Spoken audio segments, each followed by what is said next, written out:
Halo teman-teman, apa kabar? Nah, aku tertarik dengan pembahasan tentang biji sesawi. Jadi aku tadi baca dari Matius 17 ayat 20. Dia berkata kepada mereka, "Karena kamu kurang percaya, sebab aku berkata kepadamu, sesungguhnya sekiranya kamu mempunyai iman sebesar biji sesawi saja, kamu dapat berkata kepada gunung ini, pindah dari tempat ini ke sana, maka gunung ini akan pindah, dan tak akan ada yang mustahil bagimu." Tadi aku sedikit mencatat beberapa hal mengenai biji sesawi. Jadi saking aku penasaran, tadi tuh aku cari biji sesawi itu seperti apa sih bentuknya. Dan aku dapat gambarnya ini. Nah, jadi biji sesawi itu memiliki potensi kehidupan yang luar biasa. Jangan menganggap remeh hal-hal yang kecil. Kita nggak tahu hal yang kecil itu bisa jadi besar. Jadi jangan, buat teman-teman yang mungkin sekarang sedang merintis sesuatu, kalian jangan pernah pesimis. Kalian harus tetap bangkit. Jadi karena dari yang kecil-kecil itu bisa jadi luar biasa. Jadi hal kerajaan surga itu seumpama biji sesawi yang ditaburkan di tanah. Biji yang paling kecil daripada segala jenis benih yang ada di bumi.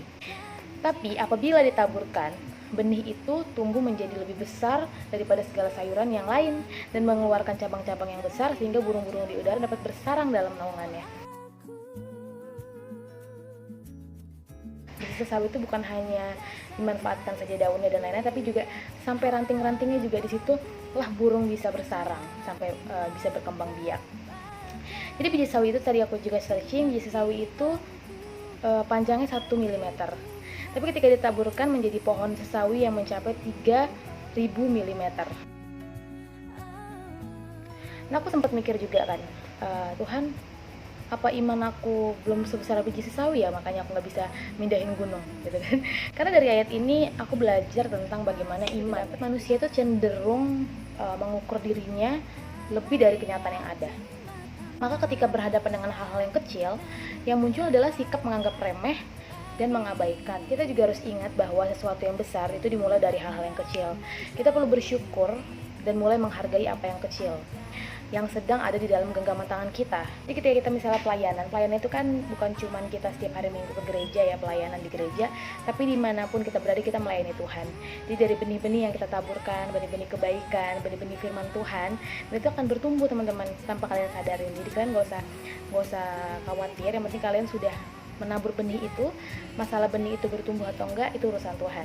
Pernyataan Tuhan Yesus tentang iman seukuran biji sesawi itu adalah seruan bagi setiap orang percaya agar terus memperkokoh dan mempertebal imannya di dalam menghadapi berbagai situasi yang sulit selama hidup di dunia ini. Tadi di Matius 17:20 di pertama-tama ada perkataan karena kamu kurang percaya. Kepercayaan itu adalah energi potensial yang mampu menggerakkan apa yang tidak mungkin menjadi mungkin. Itulah arti dari kepercayaan. Tuhan Yesus tuh pengen kita punya iman dari diri kita sendiri yang bukan iman orang lain gitu. Jadi kita boleh mendengar banyak khotbah, kita boleh mendengar banyak motivasi, tapi kita juga harus dengan sendirinya kita harus mencari tahu sendiri gitu. Karena bagaimanapun juga setiap orang yang berkata-kata seperti aku ini juga aku hanya seorang manusia, aku hanya manusia biasa yang punya banyak yang bisa berbuat salah. Jadi balik lagi kita harus cari tahu sendiri teman-teman. Dan aku tadi juga dapat ada dua dimensi, itu dimensi pertumbuhan dan juga dimensi penyempurnaan. Dan itu hanya bisa dilakukan oleh Allah sendiri, Sang Pencipta ya. Jadi dimensi pertumbuhan itu adalah dimana kita melibatkan Allah dalam pertumbuhan. Dimensi penyempurnaan itu campur tangan Allah di dalam bentuk terakhir. Jadi seperti contohnya begini, seperti permainan puzzle teman-teman. Penyempurnaan Allah adalah keping terakhir yang perlu dipasang. Penyempurnaan itu adalah ketika itu sudah tersusun rapi, hasil akhirnya itu adalah Allah yang menambahkan. Jadi pesan aku yang terakhir, semoga kita juga bisa terus beriman, have faith in God gitu ya, dan juga jangan anggap remeh hal-hal yang kecil. Kita nggak pernah tahu ya dari hal kecil itu Tuhan bisa memberkati jadi hal-hal yang besar. Karena Tuhan juga bilang ketika kamu sudah setia pada perkara-perkara yang kecil, aku akan mengaruniakan kepadamu perkara-perkara yang besar. Oke teman-teman semua, God bless you. Dengan imanku, ku lihat nyata